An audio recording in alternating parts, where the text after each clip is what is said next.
बिस्मिल्लाहिर्रहमानिर्रहीम। अस्सलाम वालेकुम नादरीन, आप यूट्यूब चैनल देख रहे हैं, मैं इमरान खान हूँ। नादरीन, पाकिस्तान जो है वो एक सिस्टम के तहत चलता है। बहुत बड़ी खबरें हैं जो मैं आपके साथ शेयर करने जा रहा हूँ, लेकिन उससे पहले आपको बताना ज़रूरी है कि पाकिस्तान एक सिस्टम के तहत चलता है। इस सिस्टम के बेनिफिशरीज हैं। इसके अंदर एक बहुत बड़ी एलीट है, इसके अंदर एस्टेब्लिशमेंट है जो सारी चीज़ों को तय करती है और अपने मुताबिक चीज़ों को मोड़ती है, अपने मुताबिक चीज़ों को चलाती है। ये सिस्टम आज तक नहीं हारा।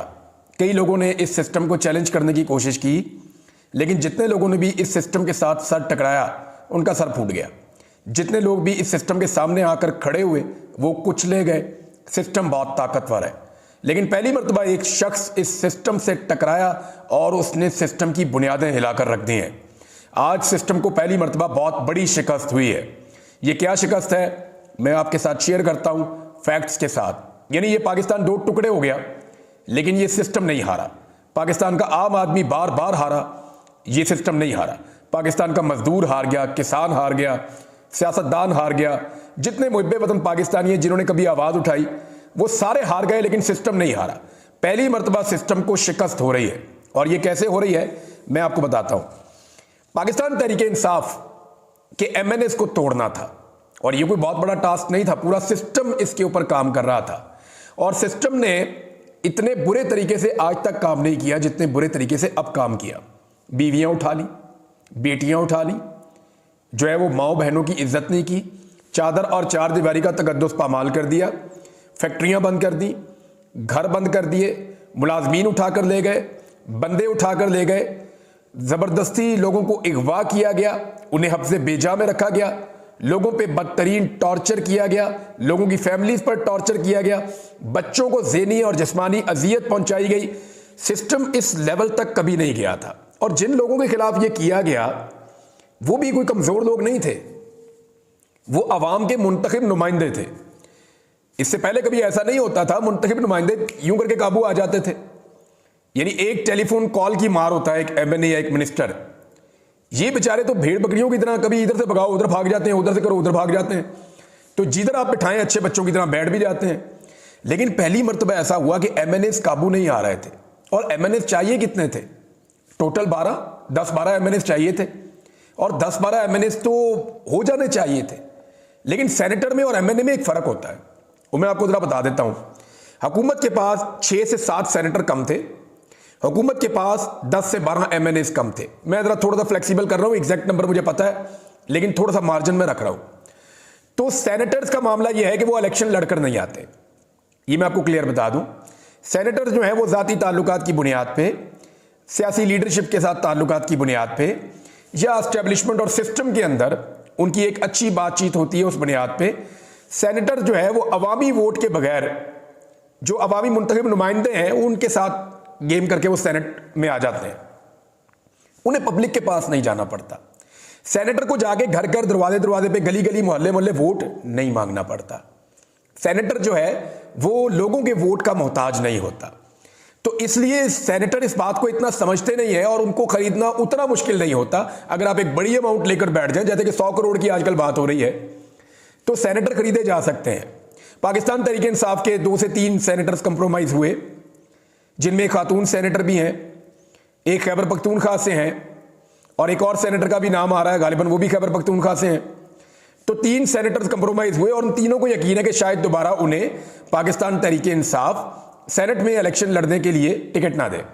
हो सकता है वो दोबारा सेनेटर ना बने, तो क्यों ना वो अपनी जिंदगी बना ले 100 करोड़ से, लेकिन वो भी बहुत मुश्किल है।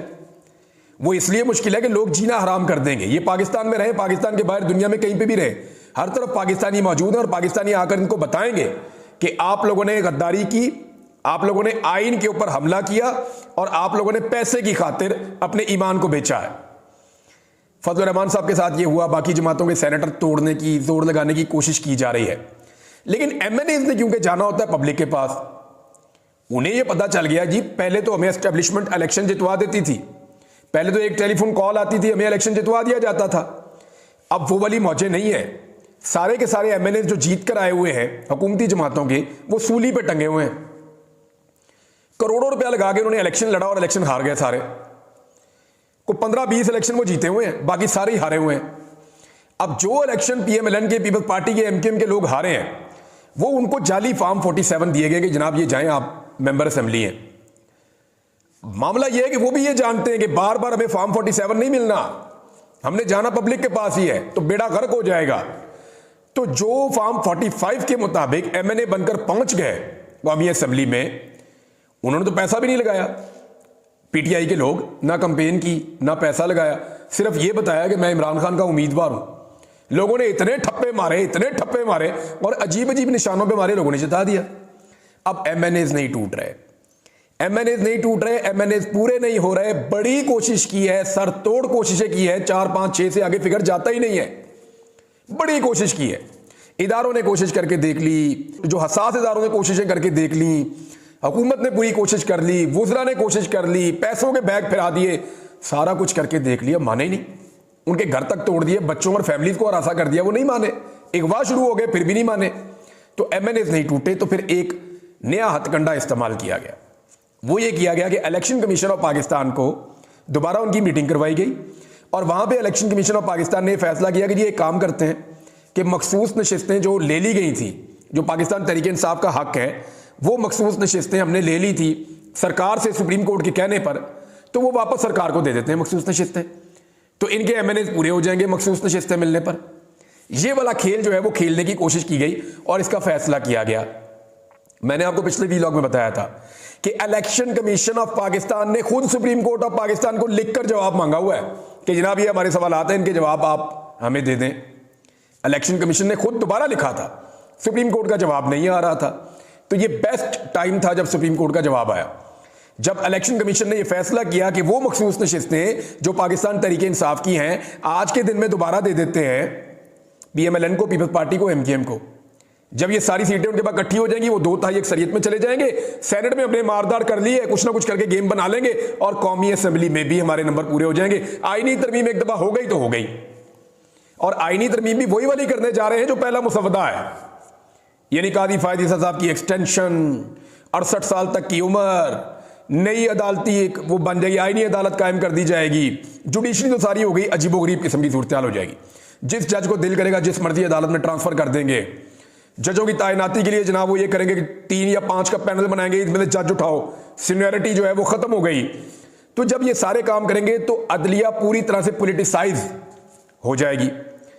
और भी बहुत सारे मामला हैं, इसमें मिलिट्री एक्ट का मामला है, वो बड़ा संजीदा मामला है, उसके ऊपर शहजाद अकबर साहब ने बड़ा डिटेल वीलॉग किया है, उसको सुन के आपको सारा समझ आ जाएगा। बड़ा बारीक उन्होंने पूरा बताया कि एक्चुअली क्या करने जा रहे हैं वहां पे। कुछ और लोगों ने भी इस पे काम किया, मैंने कल पिछले वीलॉग में आपको बताया भी था। तो अब मामला यह है कि इलेक्शन कमीशन ने वो सीटें देने का फैसला किया, एन उस वक्त सुप्रीम कोर्ट ऑफ पाकिस्तान ने एक लंबा छक्का मारा और जितनी भी 2 नंबरी पाकिस्तान में हो रही थी वो सारी 2 नंबरी का दरवाजा एक दफा फिर बंद कर दिया है। खबर मैं आपको एक्सप्रेस न्यूज से पढ़ के सुनाता हूं, और खबर यह है कि इलेक्शन कमीशन सुप्रीम कोर्ट के फैसले का पाबंद है। सुप्रीम कोर्ट की मखसूस नशिस्तों के फैसले में दूसरी वजाहत सामने आ गई, लेकिन याद रखिएगा बहुत सारे सहाफ़ी, बहुत सारे सियासतदान वो आपको अब ये कहेंगे कि सुप्रीम कोर्ट कौन होती है वजाहतें पेश कर रही है, सुप्रीम कोर्ट कौन होती है कि ऐन मौके के ऊपर जो है वो उनका नोट आ जाता है। भाई सुप्रीम कोर्ट ऑफ पाकिस्तान से इलेक्शन कमीशन ने जो सवालात पूछे, सुप्रीम कोर्ट उन सवालात का जवाब दे रही है। अब टाइमिंग तो सुप्रीम कोर्ट तय करेगी ना, जिस वक्त नाइंसाफी हो रही होगी उसी वक्त इंसाफ की फराहमी होगी ना। ऐसा तो नहीं हो सकता कि नाइंसाफी हुई नहीं और इंसाफ की फराहमी हो रही है। तो जो सवालात पूछे उनका जवाब तो आना था। अब इससे पहले कि नाइंसाफी होती, timely supreme court of Pakistan ने इंसाफ फराहम कर दिया। सुप्रीम कोर्ट ऑफ पाकिस्तान ने क्या कहा कि इलेक्शन कमीशन सुप्रीम कोर्ट के फैसले पर अमल दरामद का पाबंद है, और दूसरी वजाहत इलेक्शन कमीशन के मांगने पर जारी की गई है। देखिए मैं फिर कह रहा हूं, खबर में भी लिखा हुआ कि यह वजाहत इलेक्शन कमीशन के मांगने पर जारी की गई है, वैसे जारी नहीं की गई। और 2 सफ़ात पर मुश्तमिल वजाहत है जिसमें सुप्रीम कोर्ट ने कहा कि इलेक्शन एक्ट में की गई तरमीम के माजी से इतलाक करके सुप्रीम कोर्ट के 12 जुलाई के फैसले को बेअसर नहीं किया जा सकता। इन्होंने दाव यह खेला था कि इन्होंने इलेक्शन एक्ट के अंदर एक तरमीम कर दी थी, आईन में तरमीम नहीं की थी। सुप्रीम कोर्ट ने जो फैसला दिया था 12 जुलाई को, वो आईन की तशरीह में दिया था, लेकिन इन्होंने कानून में तरमीम करके कोशिश कर रहे हैं कि कुछ भी करके कानून में तरमीम करके उस फैसले को बेअसर कर दें। तो सुप्रीम कोर्ट ऑफ पाकिस्तान ने कहा कि यह फैसला बेअसर नहीं हो सकता। अब ये उनकी वजाहत आ गई है। तो इस वजाहत के बाद सिचुएशन ये है कि एक तो इमरान खान जेल में बंद है, उससे कोई मिल भी नहीं सकता, इसके बावजूद उसके बंदे नहीं टूटे। इसका मतलब क्या है? पहले एस्टेब्लिशमेंट की तरफ लोग देखते थे हमें इलेक्शन जिताएंगे, लेकिन अब लोग इमरान खान की तरफ देखते हैं, ये हमें इलेक्शन जिताएगा। लोगों को समझ आ गई है कि आज की जो एस्टेब्लिशमेंट है वो पाकिस्तान की आवाम और पाकिस्तान का आम वोटर है जो इमरान खान के साथ खड़ा है। लिहाजा इमरान खान को हम छोड़ नहीं सकते, वो लोग खड़े हुए हैं इमरान खान साहब के साथ। अब इलेक्शन कमीशन ने धांधली से सीटें देने की कोशिश की, मखसूस नशिस्तें जो पीटीआई की हैं हुकूमत को, ताकि वो आईनी तरमीम कर ले। तो सुप्रीम कोर्ट ऑफ पाकिस्तान ने ये जो मुख्तसर हुक्मनामा है, इसके तहत अब सुप्रीम कोर्ट ने बहुत क्लियर कर दिया है कि किसी भी सूरत इलेक्शन कमीशन ऑफ पाकिस्तान ये नहीं कर सकता। इसके बाद इरफान सिद्दीकी साहब निकले हैं बाहर। कल जब निकले थे तो उन्होंने कहा जी 18 तारीख को कल हम पेश कर देंगे आईनी तरमीम, और आईनी तरमीम हो भी जाएगी। दिखाई तो ऐसे ही दे रहा था, लेकिन आज सहाफ़ी सवाल करते रहे और वो जवाब दिए बगैर चले गए। वो काफ़ी ज़्यादा मायूस थे सुप्रीम कोर्ट ऑफ पाकिस्तान से। जो सवालात पूछे इलेक्शन कमीशन ने, जब उनका जवाब उन्होंने दिया तो वो काफ़ी ज़्यादा मायूस थे। अब यहां साबित होता है कि जेल में बैठा हुआ आदमी जीत गया।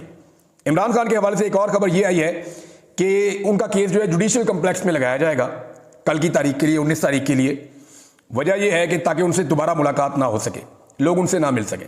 मैंने आपसे कहा था कि ये 72 घंटे इंतहाई अहम है, और इन 72 घंटों में जो भी होगा वो पाकिस्तान और इमरान खान साहब के मुस्तकबिल का तयन करेगा।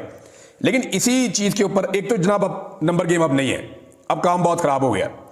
जो पार्लियामेंट हाउस है उसके आसपास ऐसा कर्फ्यू लगाया गया है, डी चौक में इतनी पुलिस, पूरे पाकिस्तान के अंदर जो है वो इस वक्त पाकिस्तान तहरीक इंसाफ के कारकुन एहतजाज कर रहे हैं, खुलकर एहतजाज कर रहे हैं। बहुत सारी जगहों पे कारकुन निकले हैं, ज़बरदस्त किस्म का उनका एहतजाज चल रहा है जुमे के बाद से। और उसके ऊपर टॉर्चर भी हो रहा है, लोगों की गिरफ्तारियां भी हो रही हैं। पुलिस ने दोबारा सैकड़ों कारकुनों को गिरफ्तार कर लिया है। पाकिस्तान तहरीक इंसाफ ने जितनी मार खा के दिखाई है ना, इतनी मार पाकिस्तान पीपल्स पार्टी ने, PMLN ने कभी सोची भी नहीं होगी कि पीटीआई इतनी मजबूत जमात के तौर पे खड़ी हो जाएगी। एक्चुअली ये जमात इतनी मजबूत नहीं होती, पब्लिक फैसला कर चुकी है कि इस आदमी के साथ ज्यादती हो रही है, हमने इस आदमी का साथ देना है, और सिचुएशन आपके सामने क्लियर होती चली जा रही है। अब मैं आपको एक चीज और दिखाता हूं नाज़रीन, ये जो बच्चों वाला मामला है इस पर मैं आता हूं, लेकिन मैं अभी भी फिर आपको जाते जाते ये बता रहा हूं कि इमरान खान ने शिकस्त दी है सिस्टम को, लेकिन फिर भी सिस्टम हार नहीं मान रहा, वो पूरी कोशिश कर रहा है। अभी भी बंदे तोड़ने का सिलसिला जारी है, पैसों को बढ़ाया जा रहा है और बढ़ाया जा रहा है और बढ़ाया जा रहा है, लालच दी जा रही है, दबाव डाला जा रहा है। ये हुकूमत आखिरी दिन तक पूरी कोशिश करेगी कि कुछ ना कुछ करके आईनी तरमीम करके रास्ता बना ले। अब मैं आपको एक और चीज़ बताता हूँ कि जो स्टूडेंट्स का एहतजाज जारी है, वो एहतजाज कर रहे हैं, और उनके ऊपर जो टॉर्चर हुआ अब तो वो उसके खिलाफ निकल आए कि ना वे मारते क्यों हमें। जो बच्चे लाहौर में गिरफ्तार किए गए उन तमाम की ज़मानतें हो गई हैं, अल्हम्दुलिल्लाह तमाम बच्चे रिहा हो गए हैं। लेकिन इस हुकूमत ने फस्तायत का एक रिकॉर्ड कायम कर दिया कि टीनेजर्स को पकड़ के लॉकअप्स में और थानों में बंद कर दिया है। उनके माँ बाप बेचारे सारी सारी रात, वो पढ़ने वाले बच्चे हैं, वो एहतजाज कर रहे थे। ये उनका मौक़िफ़ ठीक है या गलत है एक अलग बात है। हुकूमत को चाहिए था कि उनको अपने बच्चों की तरह डील करते। हुकूमत ने उनके ऊपर चढ़ाई कर दी जैसे हसीना वाजिद ने की थी, तो ये बड़ा अनफॉर्चुनेट है। अब इसके अंदर हुकूमत एक प्रोपेगेंडा कर रही है कि एक्चुअली ये बच्चों का एहतजाज नहीं था, इसको इंस्टिगेट किया गया है, इसको डिज़ाइन किया गया है, और वो ये कह रहे हैं जनाब कि ये जो डिज़ाइन किया है ना, ये करने वाले चंद लोग हैं, उसमें मेरा नाम भी शामिल कर दिया। अब ये कोई ऐसे बेशर्म लोग हैं, मेरे मुंह से कोई अजीब बात निकल जाएगी तो मैं आपको डायरेक्टली बताता हूँ कि इन्होंने किया क्या। तरीका वारदात आप इनका देखें और आप इनकी हरकतें चेक करेंगे। जो इन्फॉर्मेशन मिनिस्टर है पंजाब की, वो जाली स्क्रीनशॉट बना बना के सोशल मीडिया पे डाल रही है। इस वक्त पाकिस्तान में जाली खबरें फैलाने और जाली प्रोपेगेंडा करने का जो सबसे बड़ा ठेका है वो इन्फॉर्मेशन मिनिस्टर पंजाब के पास है। आप सिर्फ इसके ट्विटर के ऊपर निकाल के देख लेंगे ना, तो इस पे पर्चा देके आप ये 10 साल बाहर नहीं आ सकते। जिस किस्म के गलत काम इन्होंने किए हैं, हर 2 मिनट के बाद इनका कोई ना कोई उल्टा प्रोपेगेंडा हमारे सामने आ जाता है। अब मैं आपको मिसाल के तौर पे ये एक स्क्रीनशॉट दिखाता हूं। ये नून लीग का अपना एक ऑफिशियल अकाउंट है जनाब, इसको मिलियंस के अंदर इसके फॉलोअर्स हैं।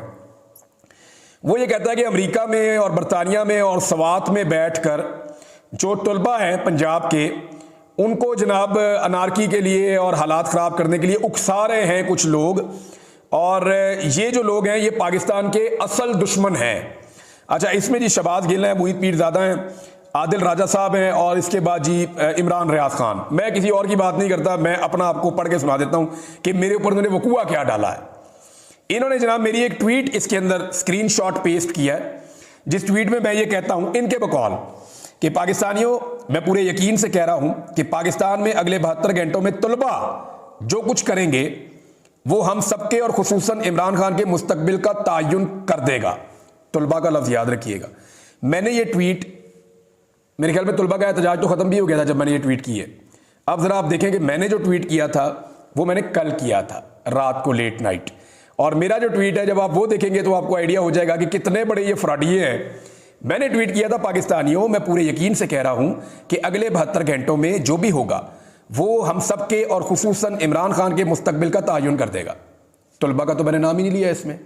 ये ऐसे फ्रॉडिये, बेशर्म और बेगैरत लोग हैं कि इन्होंने जनाब अली वहां से उठाकर उसके अंदर लफ्ज़ तलबा का इजाफा करके और उसके अंदर जो है वो तरमीम करके और एक नया स्क्रीनशॉट बना के बेशर्मों ने वो अपने मेन अकाउंट से लगा रहे हैं। मैंने आपको कहा था ना कि नून लीग ये साजिश करती है। कैलेबरी फॉन्ट भी इन्होंने यही काम किया था, 2 नंबरी की थी। ये हमेशा जालसाजी करते हैं, हमेशा नौसरबाजी करते हैं, हमेशा 2 नंबरी करते हैं। अब मुझे बताएं, इन मामलों पे मेरे ऊपर मुकदमा दर्ज हुआ है कि मेरी ट्वीट के अंदर जो मैंने खुद ट्वीट की है, अपने हाथ से लिखी है, उसके अंदर चंद जुमले तब्दील करके और एक नई ट्वीट बना के उसको बुनियाद बना के मेरे ऊपर मुकदमा दर्ज कर दिया। अब जिसने ये जालसाजी की है, मुकदमा उस पर होना चाहिए, मेरे ऊपर होना चाहिए। और मुझे पक्की इंफॉर्मेशन है कि जैसे ही मैं जाऊंगा अदालत में, ये मुझे किसी और केस में गिरफ्तार कर देंगे। बिकॉज इन्होंने डिसाइड कर लिया कि हमने इस बंदे को बाहर नहीं रहने देना, हमने इस बंदे को जेल के अंदर डालना है, क्योंकि तनकीदी आवाजों को ये हर हाल में खामोश करवाना चाहते हैं। और इसके लिए ये जो इंफॉर्मेशन मिनिस्टर है, इसने हमेशा इंफॉर्मेशन मिनिस्टर रहना है। यार ये हरकतें तो देखो अपनी, यार खुदा का नाम लो यार, यानी जालसाजी की भी इंतहा है। कोई खानदानी आदमी ये कर सकता है, कोई सच्चा इंसान ये कर सकता है। यानी झूठ, बेईमानी, फ्रॉड, यानी जो फ्रॉड से हुकूमत ही फ्रॉड से बनी हुई है जाली फार्म 47 के ऊपर, तो ये जालसाजियां तो उन्होंने करनी है ना। जैसे इनके फार्म जाली, वैसे इनके प्रोपेगेंडे भी जाली। ये निकाल के आप देख लें, बेशक सोशल मीडिया पे मैंने इसको ट्वीट भी किया हुआ है, ये आपके साथ मैंने शेयर भी कर दिया। नादरीन, और भी कुछ चीज़ें हैं आपके साथ बाद में शेयर करूंगा, लेकिन बच्चों से एक गुजारिश है, जो तलबा हैं उनसे एक गुजारिश है, आप एहतजाज करें, आपका हक है, आप ज़रूर एहतजाज करें। और जो भी आपके जायज़ मुतालबात हैं वो आप गवर्नमेंट के सामने रखें, अपनी कॉलेज की इंतज़ामिया के सामने रखें। हम स्टूडेंट थे, हम भी एहतजाज करते थे, कोई चीज़ बुरी लगती थी प्रोटेस्ट करते थे, सवाल उठाते थे, जवाब मांगते थे। आप तो हमसे ज़्यादा एडवांस है, हमसे ज़्यादा बेहतर है, और आप हमसे ज़्यादा यानी सच्चे खरे भी हमसे ज़्यादा हैं आप। ये जो जनरेशन अब आई है ना, इसके अंदर उस किस्म की मफामत नहीं है जो हमारे अंदर थी। तो हम तो कई चीज़ों को बर्दाश्त करते थे, आप तो झूठ को बर्दाश्त भी नहीं करते। लेकिन एक गुजारिश है आप लोगों से बच्चों, छोटी सी गुजारिश है, ये जो स्कूल है ना और तालीमी इदारे हैं, ये आपके अपने हैं, ये आपके अपने, आप इनके मालिक हैं। आज आप इनमें पढ़ रहे हैं, कल आपके छोटे बहन भाई इनमें पढ़ेंगे, हमारे बच्चे इनके अंदर पढ़ेंगे। तो आप एहतजाज करें, आवाज़ उठाएं पुरअमन तरीके से, लेकिन तोड़ फोड़ ना करें। तालीमी इदारों को ना तोड़ें, आप इनके मालिक हैं, ये आपकी मलकियत है, इनका ख्याल रखें। अब तक के लिए इतने, अपना ख्याल रखिएगा, अपने इस चैनल का भी। अल्लाह हाफ़िज़।